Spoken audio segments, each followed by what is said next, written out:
On that note, so qualifying was today. Oh. Do you know what happens? No. Do you want to know what happens? Sure. Guess who put it on pole? Not DR. No. Okay. I would be like on the roof.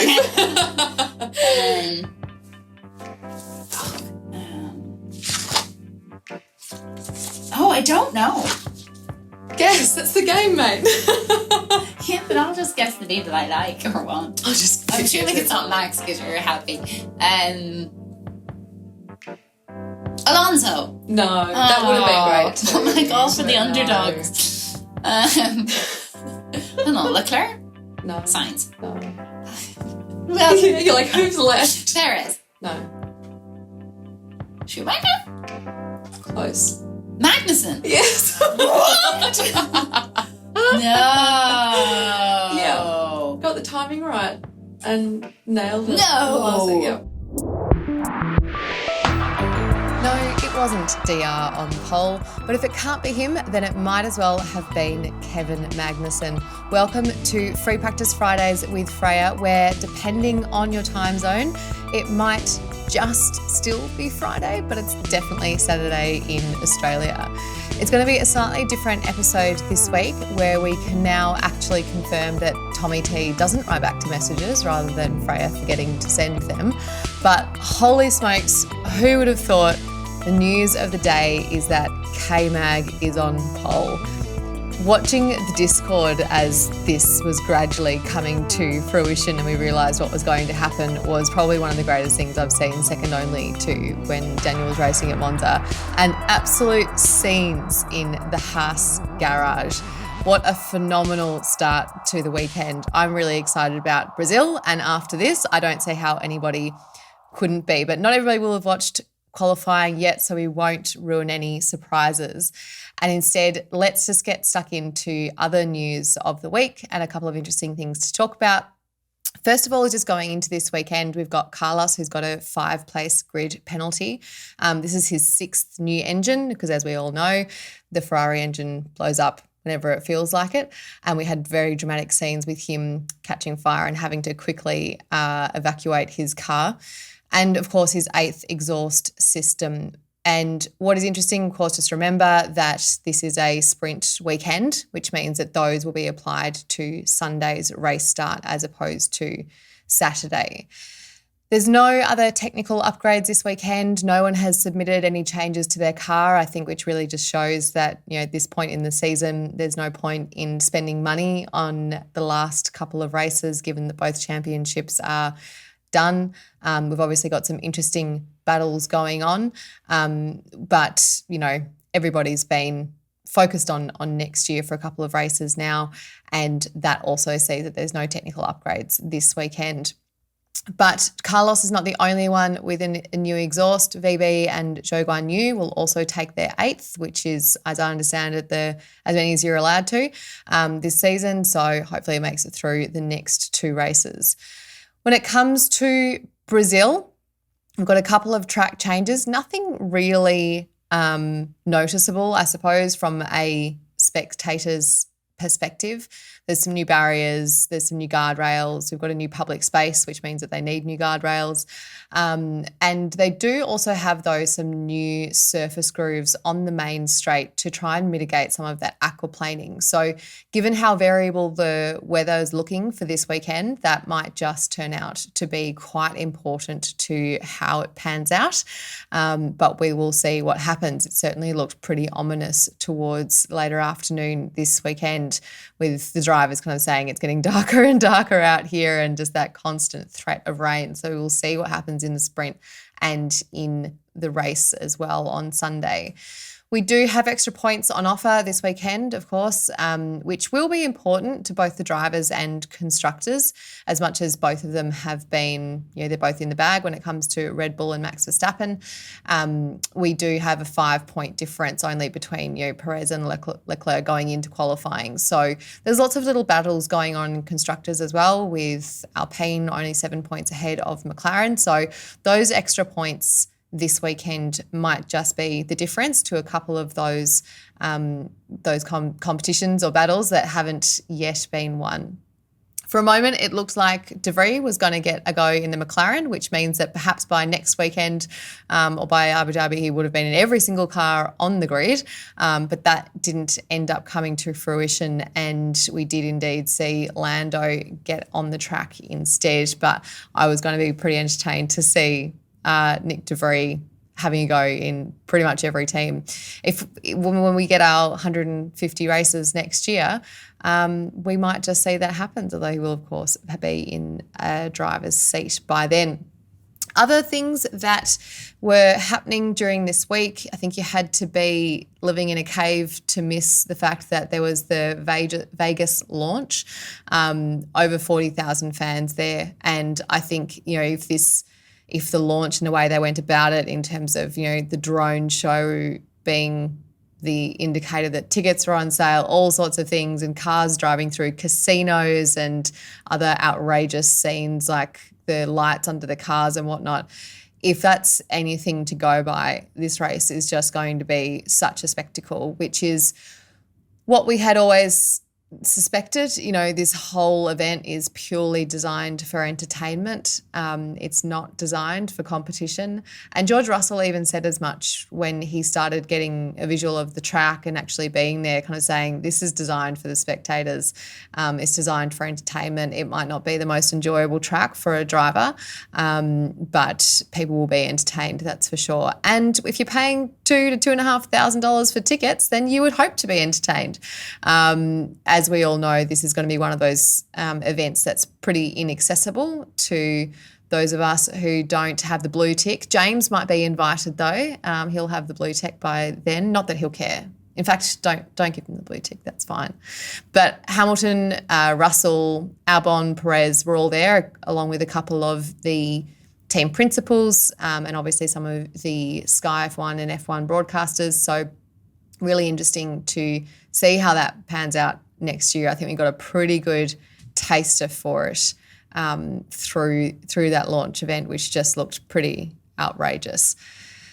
I just wanted to do a quick recap this weekend with the sprint race, because we haven't had one for a little while, and the rules this year with the sprint race did change to last year, and we haven't actually had it confirmed if they're going to change again next year.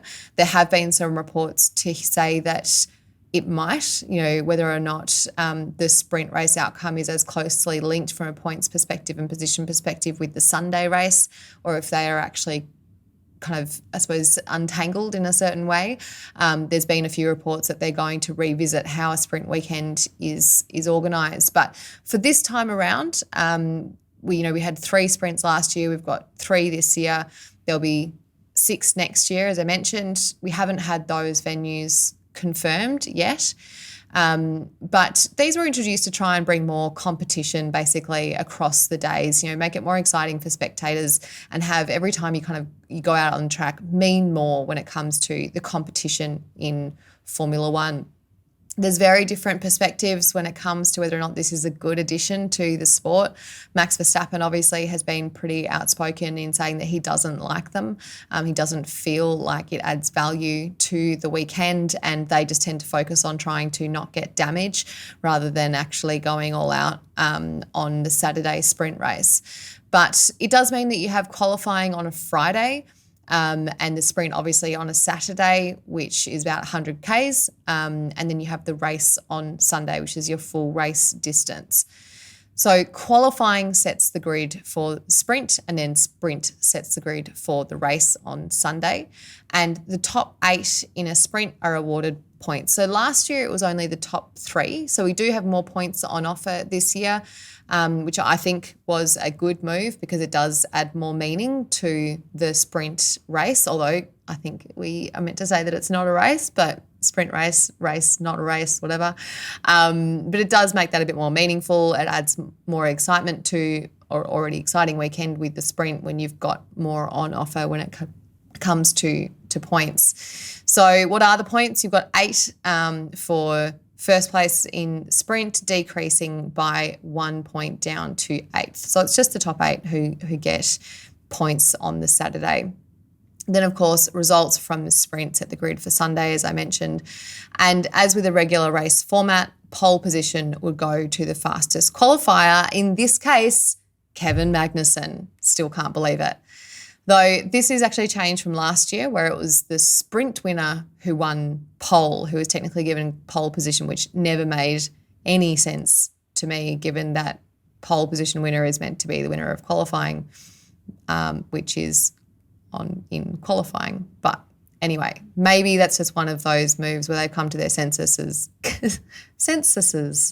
This is what happens when I have to host a podcast by myself. I start making up words, although I do that in every other one anyway. But they have come to their senses somewhat in doing the logical thing whereby pole goes to the fastest qualifier.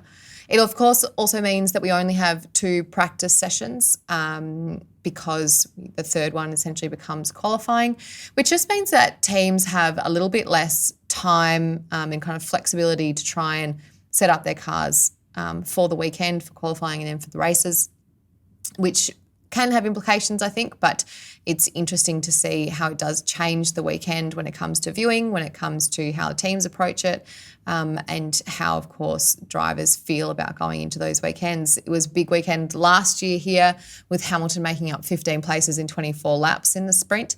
That was one of the ones that was really confusing for me when they were saying, he's come from the back to the front in the race. Well, he actually didn't. He came from back to the front in the sprint, so was then far further up the grid when it came to Sunday's race. So I think, from my opinion, it's little technicalities like that with how a weekend runs that can make people quite sceptical of these types of changes within Formula One. Not being clear on whether or not a penalty will be applied to a sprint race or the Sunday full race format start, or if you do have that pole position, whether it goes to qualifier or to sprint race arena, things like that. I think when it's just not clear as to how the weekend is organised, where the points go, where they don't go, can just make people a bit sceptical. It does look like they are gradually sorting it out though, as I said, and I think it's not necessarily a bad thing that we have more of these next year, but it can be quite track specific as to whether or not it is a good format for different race weekends. So lots to look forward to when it comes to Brazil. Already plenty to have seen, and K-Mag absolutely taking the cake when it comes to the epic visuals that we've had already in that Haas garage. Gosh, what you do to be there. Now, as you might have guessed, I love telling stories, but more than that, I love hearing people tell their stories. And as part of Freya's Free Practice Fridays, or thank goodness it's Fridays with Freya for free practice, I forget, I want to learn not just about the people involved in Formula One, but the people who watch it. So we tapped one Lakeside Drive listener on the shoulder and invited her to tell us her story.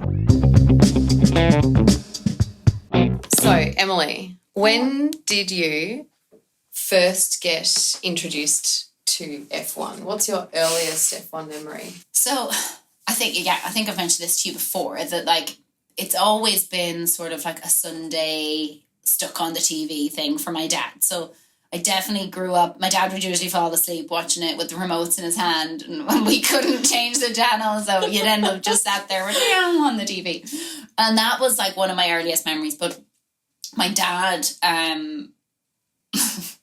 also, his little claim to fame, has a big picture on the wall somewhere, is he used to race Formula 4. Okay. So we do sometimes tease him that doesn't even exist. But do you know where he raced Formula 4? What countries? England. So right. This is when we grew up in the UK. So he was obsessed with Silverstone. Yep. So used to go there on the weekends, race these Formula 4 cars. I don't know if he was ever competitive or whether he was just doing it for the fun of it. I don't know.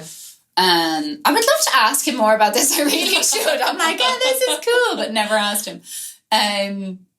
But he had this really cool, I remember this book, and it was a massive book, and in the front there was a CD to go with it, and it was all the kind of history so far, and this was in the 90s for sure. It's the history so far of F1 cars, but it was the CD was a live recording of F1 cars going around Silverstone. So it was they had put obviously microphones, I suppose, more advanced microphones. different points in the track, so you could hear it. It was just like one car going around, I assume, because it used to just like disappear into the background, and then you could hear it like coming back around again. It was so fascinating. So my dad used to turn off all the lights, put on the like surround sound on his sound system, and then we would all just sit there and be like, oh, there's the car.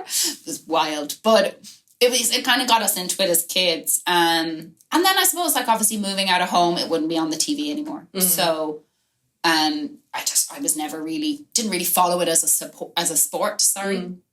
But then, Drive to Survive kicked off, and that became the new Netflix thing to watch. And I was like, oh my God, this is class. Like, and I think, and I'm, again, like we know it's been so successful, right? But for so many people sort of my age, it gave us that insight into like, oh, like this is not even my age, but like I suppose people with like my level of kind of knowledge of F1, like it gives you that background to be able to support like a team or a driver or I don't know. So it just really kind of got me into it again. Do you still have the CD?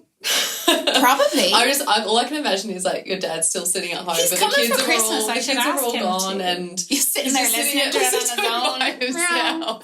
Yeah, by candlelight, no doubt. Do you know? Could you imagine listening to that driving? You'd be like, all of a sudden he's just sitting like revving it at the lights, pulling the handbrake up around the corner. Oh, that's so great. Yeah, that would be good fun. So you mentioned that you like. It kind of sounds, as I don't put words in your mouth, but it sounds like you didn't necessarily kind of fall in love with F1. That initially that kind of came later. Yeah. As you learned more about it and the kind of the people involved and the stories and that type of thing. And you mentioned obviously Drive to Survive and Netflix. What's your view on like the Netflix effect, so to speak, and how that's changed the sport? Recognising that you're someone who kind of through that actually got more into it. But, you know, you were already a committed fan in a certain way. What's your thought on the Netflix effect? Yeah, for sure. So, again, like, because I did sort of grow up with it in my household, but it was never on because I chose it to be something we were watching or following. Yeah. So, and then, of course, I wasn't around, like, all my dad's Formula 4 stuff was before he had kids. Yeah, okay. So we were never part of it, unfortunately. So, my sort of like interest as a fan definitely came about from the Drive to Survive side of things. Regards to the Netflix effect, I'm definitely one of these naive people who 100% believes that what you're watching is fact. Yeah, okay. And this hasn't been construed in any way to make it more, I don't know, like engaging as a oh no, it's not been dramatized I'm like, this all. is so factual. Like, did you not see what he said? Like, that's how I like to believe it is. Yeah. So I do have to remind myself to take that step back.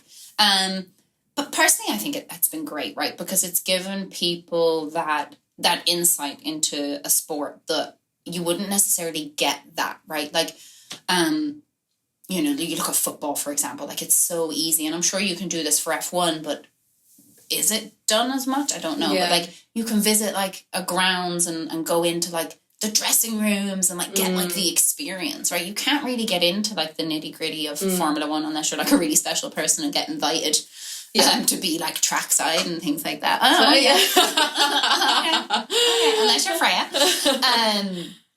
So yeah, it's just, I think it's really nice to give people who would never sort of imagine themselves getting that behind the scenes sort of feel. And I love just kind of understanding like what the teams are doing. Like you hear all this stuff, all this jargon gets thrown around on the weekends, and it's even hard to listen to what the commentators are saying sometimes because there's so much going on the screen. Yeah. So it is kind of cool to just kind of see like, you know, why the car was different, why it had such a big impact. Like, and I know we're watching it like a season behind, basically, but it's just kind of interesting to understand those things, I think. I think it's really interesting. It definitely has, like I said, kind of like opened what was a kind of closed room, kind of so to speak, in terms of being able to get a better understanding as to how a team ends up where they do or how a car ends up where it does. What is it about Formula One? So if you kind of go, okay, you had a bit of a taste of it as a kid and then you watched Drive to Survive and that kind of re-engaged you with it and kind of you fell in love with it in your own way. what keeps you watching? Because like you said, Sundays are now a ritual for you again, which perhaps they weren't for a while. So now what is it that keeps drawing you back? Gosh, this is a good question. Probably like the drama of it all. Like, obviously it's a highly entertaining sport as a spectator. Like, we all have those races where we're like, well, that's boring. Like, nothing's happened. Like, ooh, can someone crash, please? Obviously it's risky. It's like, even just, and obviously, like, I suppose social media helps us so much, right? Even just seeing like some of the training they're doing on, when you see it on Instagram, and you're like, wow, like, they put their bodies through so much. And I think also, like, understanding it a bit more over the last few years is like how much of an influence it's not just one person. It's a massive team. And that comes to like the team who were there on the day, and the teams who were like back in the like factories offices and the factories. And everybody it's like, it's just such a like massive thing to even get people there. And like, obviously it changes location, and like, that's interesting, and different tracks, and it's not like, it's different every time, right? I've never been into football, and to me it's like I'm watching the same, like, I don't even know how many people are on the pitch. 10 per side. We'll have to be clear for listeners that when you say football, you mean soccer. It's like, you're just all doing the same thing again. Same pitch is the exact same size, or no new challenges here. Oh, look, you injured yourself, boo-hoo. Like, it's just, I just don't find it. Like, I think that's probably where I do find F1 just so kind of engaging, right? And it's like, and like the things that can make a massive difference. Like, you, like we've seen pit stops like ruin championships. It's just like that blows my mind. And that's not your fault. It's someone else's. It's like, So it just, I think just even like the kind of energy that it brings definitely is what. So like almost like just being in awe of the sport itself, for sure. In a certain way of like the sport, the teams, and the drivers, for sure. Like, everything that's a part of it. For sure. So you have backed a winning horse when it comes to who you support. Why are you a Red Bull fan? And are you a fan of the drivers or of the team? God, I don't First question know first. Answer why. Do you know, a lot of this came from Drive to Survive, and just even, and you'll be glad to know that through watching Drive to Survive, one of the drivers who became my favourite person was Daniel Ricciardo, straight away. And it was like in the seasons when he was with Renault. And I was like, he was just brilliant. And then I actually can't remember, you'll remember better than me, what his decision was. And was it, oh no, it was the season where he left Red Bull and then went to Renault. That's what it was.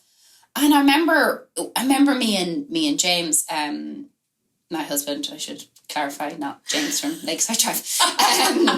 We were both like, why did he do that? Like, he should have stayed. And I think then that it was almost like we kind of naturally were taking like Red Bull. So I don't even know how it happened, but we just we were. I should end the interview right here then after that. And then we just kind of took to like the way that we're massive Max Verstappen fans. It's just kind of the way that he is. And he's so young, but like so aggressive and just doesn't even care. Like he is, I will win or I will lose. Like, and I know that's been said so many times, but like, he will just put everything on the line. And I know they all do. I totally get that. But I just don't think I've ever seen anyone just not care about anything else so much. Like, he gets out there and he was like, if I'm not at the front, just forget about it. Like, and that's kind of like an addictive thing to back, right? It's probably like an easy thing to support, because I'm like, he's gonna win, this is great. But no, there's just something about him I quite liked. Like, I just liked that sort of spirit. What does your dad think about you being a Red Bull? He's a Hamilton fan through and through. And it was last year was horrific in our family chat. It was my God. It was like, Ham's going to get it. And I was like, me and my sister are both Max fans as well. But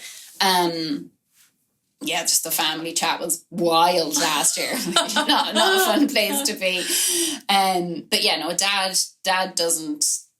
I think he finds him too brazen and too like aggressive. But again, like, is it because they've come from a slightly different era, right? Where that's it. Like, Red Bull only came into the sport as a works team in 2004, which is interesting. So if you're someone who grew up watching it, like, they didn't even exist. Yeah. Right. So all I remember watching it when I was younger is Michael Schumacher in a red outfit. That's all I remember. Yeah. Okay. Like, that's as far as my. To be fair, I think that's a lot of people's early memories. Yeah. Who are kind of around our age, I suppose. That's fantastic. Mm-hmm. Sorry, I'm just imagining like that moment after Abu Dhabi with you and your dad not speaking. Amazing. Yeah, because Dad actually even before this season kicked off, my dad was threatening me that the FIA were going to retract Max's championship win because of like. And I was like, no, they're not going to do that. But I was actually so scared. Classic. Oh, that'll never happen. Oh my God, what if it happens? I will be honest. I don't like that his car is now number one. I'm like, dude. We all know. You were 33. Just go back to that. Like, that just annoyed me. I was like, no one else has done that, have they? Like, just, sit down. You're good. But there's limits. Yeah. You mentioned that every track is different. Every location brings something special. Do you have a favourite track or location? And if so, why? Of the current. Yeah, of the current ones. Yeah. Obviously last year, right, like Abu Dhabi stood out so much. But I can just say even from this year and last year sort of confirmed it. I love Mexico, mainly because when I watch it, I just want to be there. Yeah, okay. And I don't have that strong of a feeling with any others. Having said that, we, like, again, myself and James have both acknowledged that, like, if we're going to go to a track, it'll be Spa. Okay. Just for the, like, authentic, like, history type experience, right? And then I suppose just being in Europe, you could go to somebody You're more. only meant to pick one. Okay, I'm sorry. I'd say to watch, like, as I do typically on the TV, Mexico. Yeah. So that's really interesting.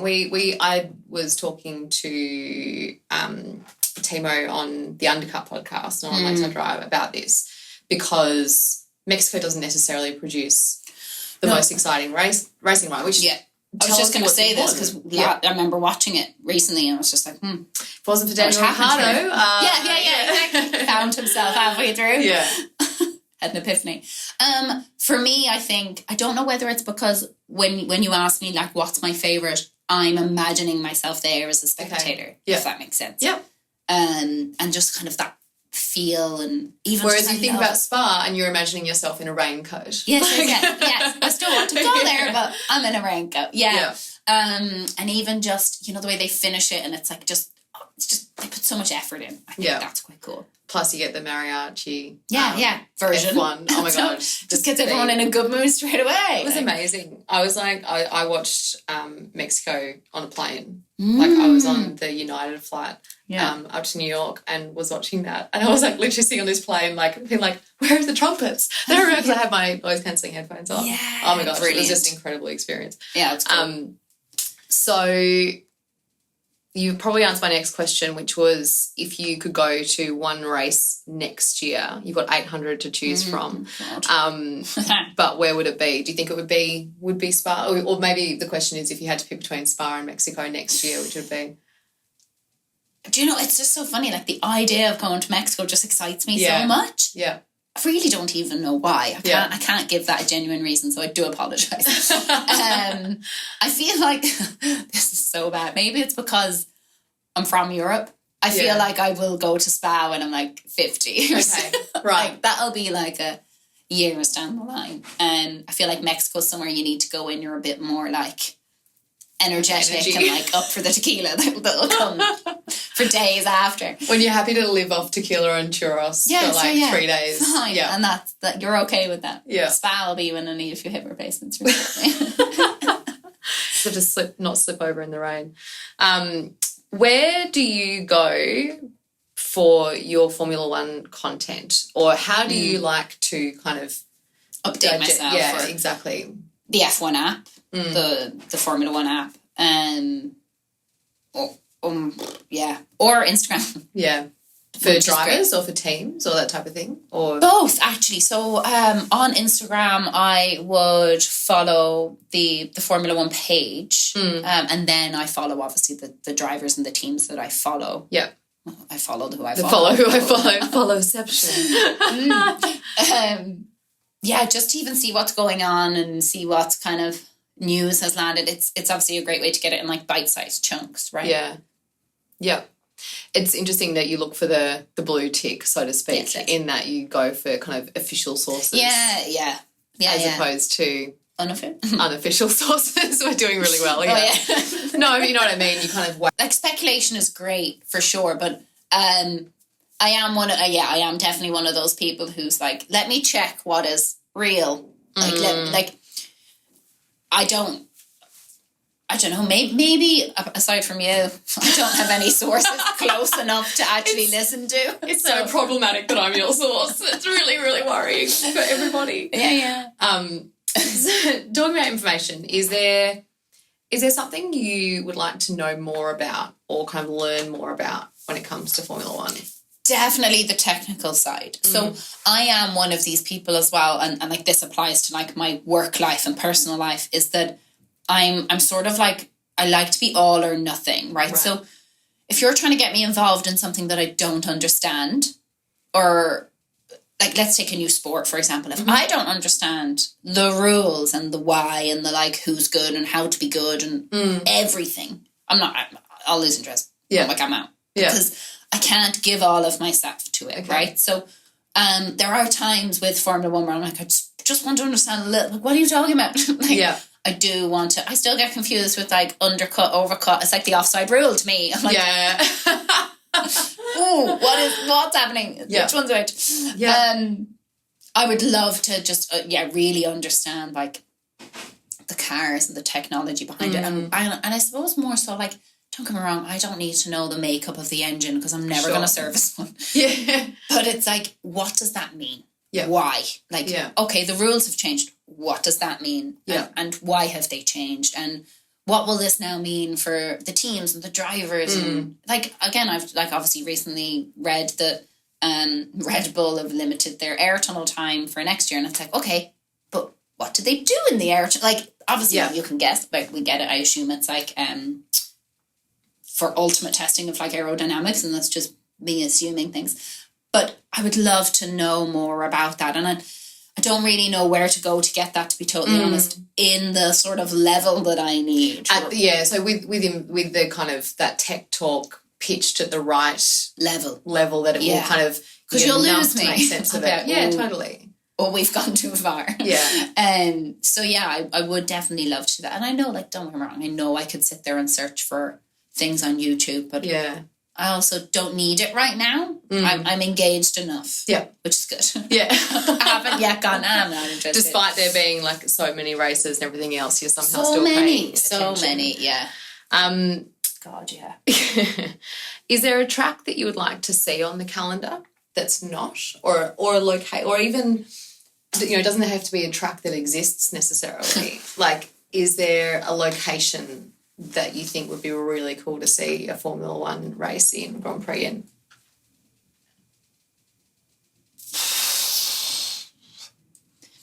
Yeah, I don't, to be honest, I don't know if I know enough to like make an overly informed decision, but like it does blow, like, is there one in Germany? Not at the moment, no. no. So like, I always think to myself, like, I always think it's there. And that's exactly why I was just like, is there? Yeah.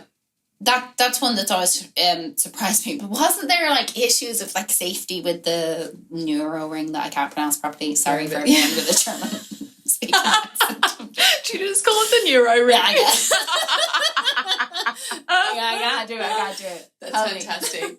Let's just leave it at Neuro ring. It's so great. But I feel like we were talking about this recently, and there was like real like issues, safety concerns. Well, so there's a few tracks that exist where there have been pretty terrible crashes in the past. So, for example, Mugello, great track, really designed really well when it comes to entertaining racing, that type of thing. But it's got some safety issues with it, which has resulted in some pretty serious accidents, which is one of the reasons why I'm sure it's one of many not on the calendar at the moment. But let's go with Germany. And I think it is an interesting point that there's so much German involvement, obviously, from all sorts of perspectives. Yeah. In terms of, and also with Audi coming in. Yeah, I was just going to say, even if you look at like general car manufacturing, like Germany is like just such a massive, and then even for us, like obviously growing up in Europe, like Germany was the place people would go when they have, was it the autobahns, like the roads that have like no speed limits? And it's like people are like, yeah, like I'm off with my new car. Like, so I just, like, maybe it's just that I kind of just associate it as like a car hungry place. Like, I think that's a fair association, and again, like their involvement in every element of the sport would make sense. And I'm surprised that we won't see a German race on the grid next year. Grid on the calendar. On the calendar on the track. I feel like I know what your next question is. What? I feel like I know what your next question is. I mean, go for it. We're ready to be disappointed. Which track would I not like to see or like to not see? Sure, let's go. It wasn't, but let's go for it. I think you know this already. There's two. I don't like Miami. Don't agree with it. Because it's not a track. It's a car park. Issues. And the Vegas thing. Like, don't get me wrong. I think it's going down a great path, and like it generates so much awareness. It's not a charity that needs awareness. But like, yes, to be clear, F1 is not a charity. Not accepting donations. I'm sure they would accept donations. Yeah, they probably don't. Not from me. They do not need my support financially, let's be clear. Yeah, it does so much to generate sort of like new popularity, new interest, get people excited. Like, don't get me wrong, if I got a free ticket to go be in Vegas like, the weekend, I'm going, because that would be a hella vibe. But the racing, like, is it going to be any good? Like, I'm skeptical about that. And then obviously, like, the Miami thing, I know for certain reasons it has to fit where it fits in the track, or in the calendar, but it's like, then it doesn't work. Like, if it doesn't work, don't do it. Like, I just, like, are we sacrificing, like, certain things for a good race just to get Miami in there because it's Miami, woohoo? Like, yeah. It just frustrates me. Sorry to all of our Miami listeners. We do have some over there who are absolutely wonderful, wonderful people who we met. We do love Miami. We go to Miami all the time. However, it's clear. It's just No, I'm with you, and I think I know what you're trying to say. Just in terms of other places that would have better racing, they're not going to generate as much revenue potentially. And like everyone was like absolutely exhausted, dehydrated, like on the verge of like near-death experiences here, which is literally what they're doing every week. But I was like, was that worth it? Yeah. Like, if we can't do it in the slightly cooler times of year or on a better quality track and of course there was like no other racing before it, right? Because obviously it's not set up for that. So then the track has like issues, and there's parts of it where you've sort of like lack of grip, and so are you really driving to your full ability then? I have question mark. I have questions. And there was like, it did feel like, I know as a spectator watching it, it was like patched tarmac in places. You're like, oh my God, was this done yesterday? Yeah. Did feel a bit, I don't know. I think the challenging thing with, I know it's not all tracks, but looking at the likes of Vegas and Miami, Vegas tickets are $2,000 to $2,500 for a seat. Yeah. $500 a day for general admission. Yeah. Like, if that's the trend and the direction that ticket prices are going, don't even think about your accommodation for that weekend and then flights to get food and all that type of thing, paying $30 for a beer. Like, it's just become so inaccessible, I think, is one of my biggest kind of issues with that. Like, I don't think, whilst we might be naive occasionally when it comes to, that's exactly what he said, and that's why he left Red Bull, but so I think we're very aware of the business needs of an organisation like that, but I think the sacrifice and how far it's pulling away from fans is a problem. Yes, yeah, exactly. And then that does get a bit annoying, because it's like, okay, the tickets that are the most expensive are the ones where the driving sort of quality might be reduced. And it's like, well, what are we paying for then? Yeah. Oh, totally. But it's tapping into a different market of fans, right? Yep. And George Russell said that kind of in the Vegas launch. He basically said, like, this track is built for entertainment. I don't know how fun it's going to be to drive, and it's going to actually be really hard to focus as a driver. Yeah. It's hard to focus in Vegas as a pedestrian. Your mind having to... fair play to them. Yeah. No, exactly. So I've got 2 more questions for you. First of all, what is your predictions for Brazil now that you know what the poll outcome is? Amazing. Well, there is still a sprint. There is still a sprint. Mini race.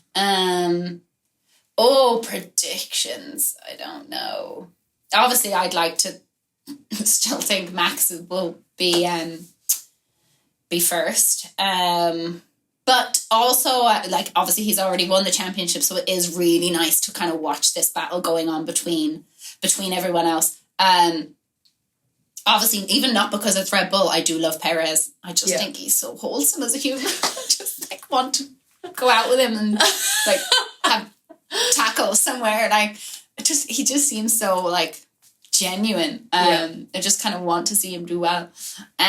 So I would actually love to see him. I would have loved to have seen him win last in Mexico, but hey, whatever. Okay, so let's go with... I'll go Max first, Perez second. Maybe I'll go Hamilton third. Tell me you go for Red Bull without telling me you go for Red Bull. I know, well, no offense, Ferrari, but it's been really interesting to watch. At the beginning of the season, obviously, Red Bull had their issues. And I was terrified that this was Ferrari's season because it was pegged to be, right? And it's just been so interesting to watch later in the season that Mercedes, now we're last year I'd have never been egging on Hamilton, but this year we're yay, he's doing really well and bringing it back from nowhere basically. So that's been really, really interesting to see. To be fair, I do actually feel quite bad for the Ferrari drivers some weekends because just the stuff that's been happening has been a bit wild. But I would look. Maybe we could give Leclerc a podium. It's been a while. He might forget what they look like by now. Well, yeah, exactly. I don't know. Get lost on the way to the podium. Where is it? Yeah. And last question for you, because this is, of course, for Lakeside Drive. Who is your favourite Lakeside Drive host? But let's remember who's buying you a drink after this to say obviously thank you. Freya. Obviously Freya. That's the answer. Well, I've only met Freya and James very briefly, but yeah. Obviously, yeah. And that is the end of the interview. Thank you very much. Cut right there. Thank you for joining me, Emily, though, and sharing a bit about your story in the context of Formula One. It's been really good fun. Thank you. Thanks for having me. Thank you so much, Emily, for spending some time with me talking F1 and sharing your story. We all know Tommy's your favourite. That's okay. I'll let you get away with that. Just because I'm sitting in front of you doesn't mean it has to be me. But really appreciated spending some time with you. And I'm still questioning whether or not there's actually a way you can actually play CDs anymore, which is a challenge you might have to figure out by Christmas when your dad comes to visit. But thanks so much for telling your story and sharing it with other Lakeside Drive fans. And look out, you might be the next one who I tap on the shoulder and ask to share what it is you love about Formula One and why you support who you do and how you got into it. Like me, Emily loves watching sport, movies, TV from all over the world. Apparently not soccer, football. But we can both do that. We can both watch sport and movies from all over the world because of the magic that is a VPN. And you can as well. With NordVPN, you get 2 years at a discounted rate with 4 months free at nordvpn.com/Lakeside Drive. You get to have that remote content. You can watch your football if that's your thing. You can watch your Formula One if that's your thing. And you'll also know that that is private as well. They've doubled down on keeping you safe with their new threat protection feature. So say goodbye to intrusive website ads and malware and people threatening to give you money. Even if you download an infected file, threat protection kicks in and deletes it before it makes a mess on your computer. And don't forget that this is all risk-free. You've got a 30-day money-back guarantee. So if you like it, then great. And if you don't, they'll give you a refund and we can all act like it never happened. So go and check out nordvpn.com/Lakeside Drive and access your favourite content from all over the world. So I suppose what we would call our second profile for today is Rachel Mindell, who is a material scientist with Mercedes. So Rachel studied a master's in materials engineering at the University of Birmingham.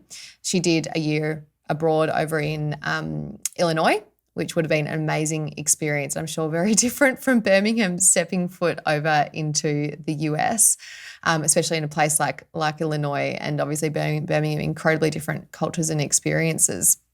But as soon as she finished that engineering degree, went and joined Mercedes straight after she had finished university as a graduate engineer initially.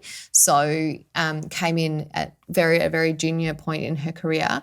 And that was only in 2016. So when we're talking about people's careers, I think it's really interesting to hear about F1 roles where their incumbents have built up over a matter of decades, or might not even have been, targeting Formula One or motorsport as their careers, and others who really went straight there when it comes to where they wanted to work and what they wanted to do.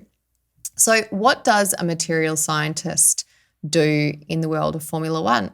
We're looking at things like material selection and characterization, as well as qualification of those, process development and control, proof of concept component developing and testing. So basically, does it do what we think it's going to do, and is it what we think it is, as well as analysis of failure as well. And that might be through service or through the manufacturer as well. But this is a job that really emphasizes the scientific method when it comes to having a hypothesis, testing that, and then putting it into practice through that rigorous kind of feedback and testing process, which is quite interesting. But basically what they're doing is looking at how they can take advantage of materials at their absolute limits, as well as introducing new materials. So basically you're coming up with hypotheses or ideas.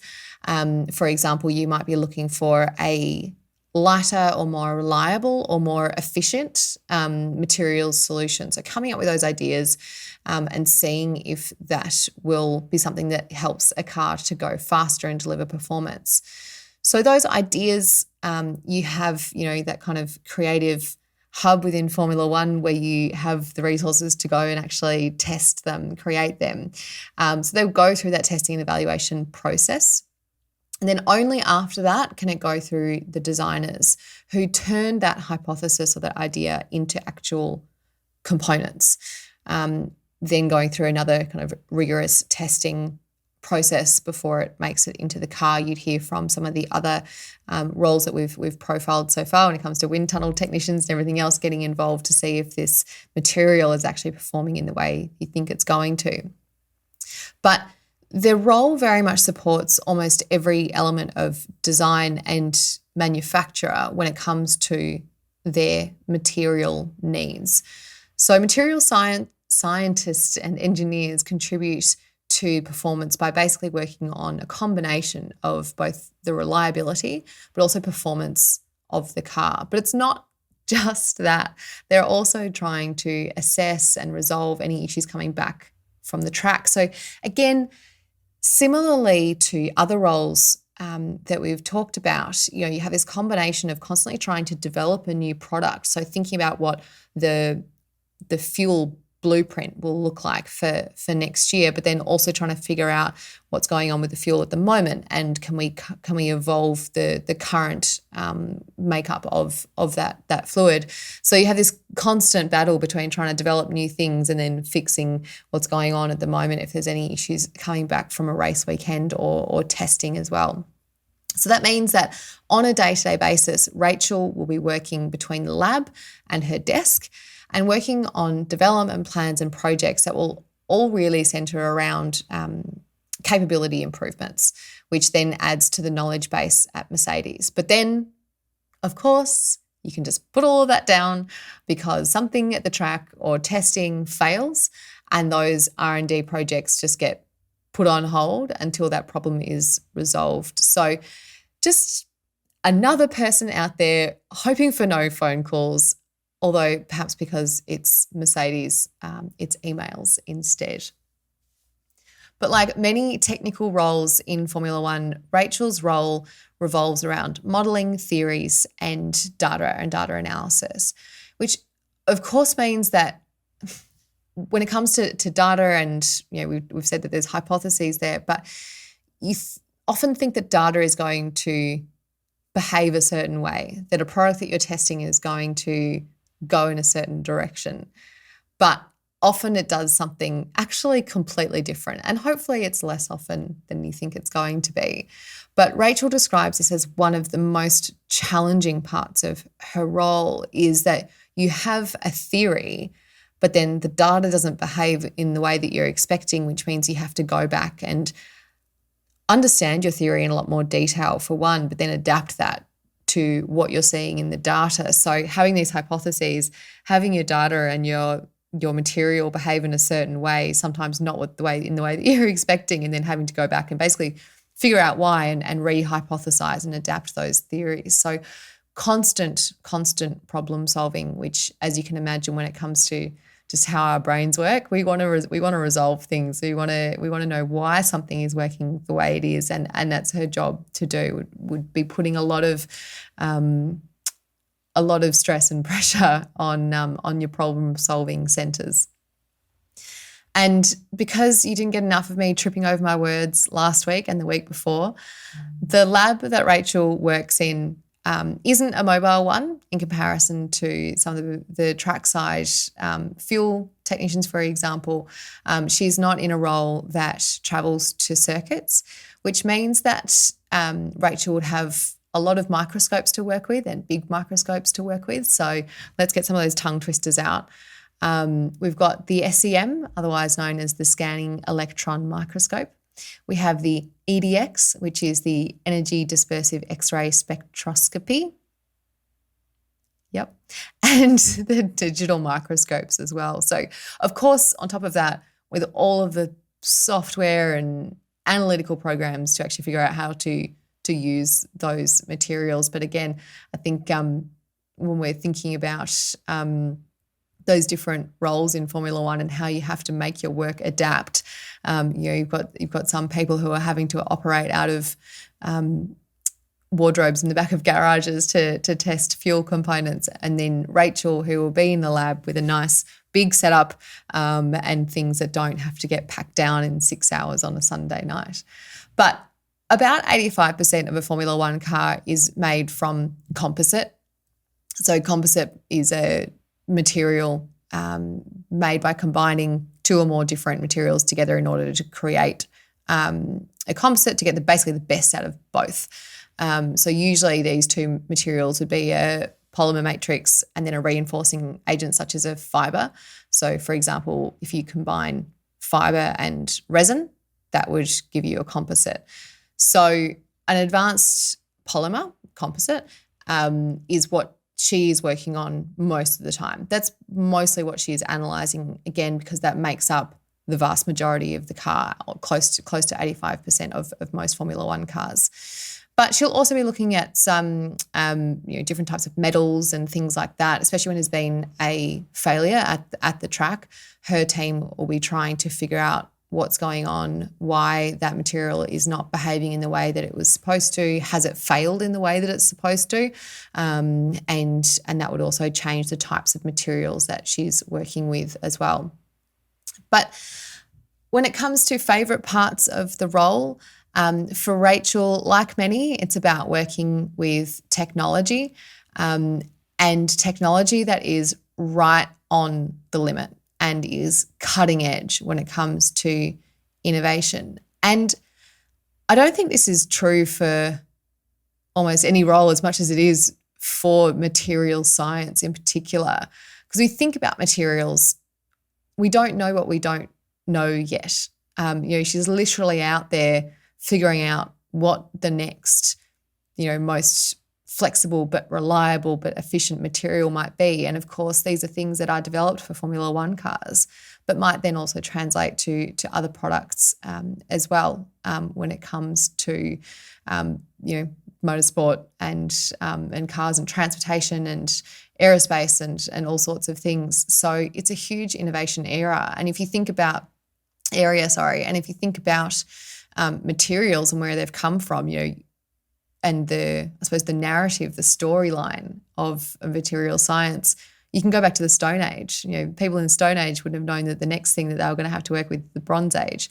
And the Bronze Age, people wouldn't have known that the next thing was the Iron Age, and then Antiquity, and then through the Silicon Age with, a whole new invention. So it does sound like a really exciting part of Formula One to work in, because you have the opportunity to test those hypotheses, test your new ideas, and see if it works in the way that you think it's going to. And like I said, you don't know what you don't know yet, and you don't know what you might be creating. So I'm sure that's a really exciting part of it.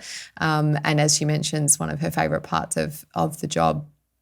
But of course, working in F1 means that you get to see those ideas come to life and be on track, be on the car delivering performance in a matter of weeks. So as opposed to trying to secure funding in order to test your idea in an academic setting, for example, you know that you have that backing and you have the resources available in order to see it through if it does turn out to be something that is likely to deliver performance and improve how the car goes. So a fascinating area of Formula One to be involved with. I feel like I've just scrape the tip of the iceberg with this, especially when it comes to the history of this type of science. It must just be an incredible feeling to know the types of problems that you might be solving and where they might go. But if you're ever wondering about why Mercedes cars are so robust or going so far, we might be speaking to Rachel Mindell, who helps them to figure all of that out. But that's it for this weekend on Freya's Free Practice Fridays. Thank you for joining me. Thank you to Emily. Thank you to Rachel for doing incredible work over there at Mercedes. A wonderful area to be involved in, and something that really got me going when it came to just investigating material science and everything that comes with it. Join us next week. We are getting very close to the 900 races that we have this year, and it's going to be over 1,000 next year, I've heard. So thanks for joining me, and we'll see you next time.